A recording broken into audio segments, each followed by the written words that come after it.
Every Friday afternoon, at exactly 12:17 p.m., I board the train to travel into one of the loudest places in the world.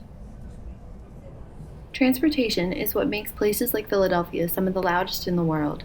According to the Southeastern Pennsylvania Transportation Authority, the average daily ridership is around 770,000 people, and in February of 2017 alone, over 17.8 million originating trips were recorded. That's 17.8 million trips every month for 12 months a year. However, it's not just the amount of transportation, but how loud it is. Studies done by the Temple University Department of Civil and Environmental Engineering show that freight and passenger trains have an 80 decibel noise index at 15 meters away and can cause permanent hearing damage in as little as 8 hours of exposure.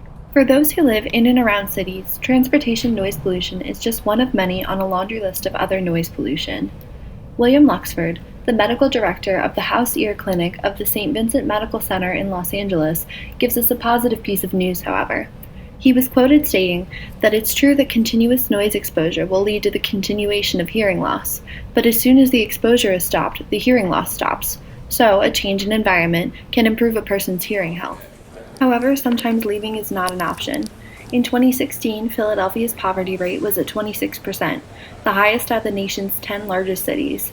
Of those in poverty, over 705 unsheltered individuals were identified in the city in January of 2016.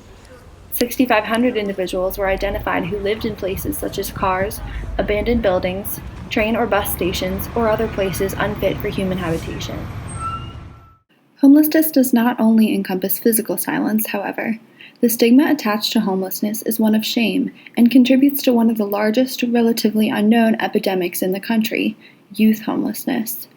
In an article from Philadelphia's NBC 10 News, the story follows Zinquis Giddings' experiences as a homeless youth. In the article, Zinquis, who goes by Qui, gives a quote that speaks to the silence that he often experiences. "You ever feel alone? Like nobody's there with you, or for you? I hate that feeling. I hate being alone. I really do," he tells NBC 10. Homeless youth not only experience the physical silence and isolation of being alone, but the social stigma of peers that, in turn, silences them from revealing their struggles to their friends. A study done at Boston University also touches on the silencing natures of the stigmas of homelessness. Stigmas have become markers for adverse experiences, including shame, social exclusion, discrimination, and isolation. Many times, friends or family of an individual experiencing homelessness can feel embarrassed. Even passerby can feel the shame or guilt of walking past a person asking for change. This process of stigmatization leads to stereotyping that homeless persons are in general mentally ill or suffering from addiction. These negative attitudes are unjustly made generalizations that contribute to a cycle of stigmatization. Individuals are silenced by the loud noise pollution of the city and by the stigma of being homeless.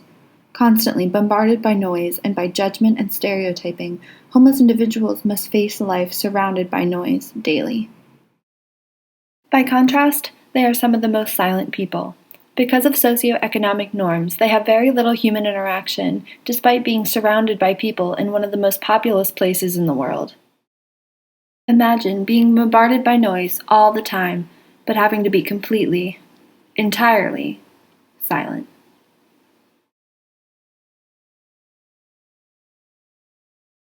I've just been walking around the city doing a project for one of my volunteer organizations called Arcadia for a Better Community.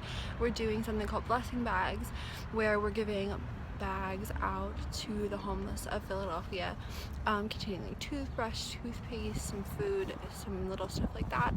And I've just finished handing out 8 of them and some phone products. Really rather painful to see how surprised they are when you walk up to them and acknowledge them, and I was immediately struck by their silence. They didn't immediately greet me, they didn't ask how I was, they just said thank you and expected me to walk away. Some of them were surprised when I asked, what's your name, where are you from, do you live in the city?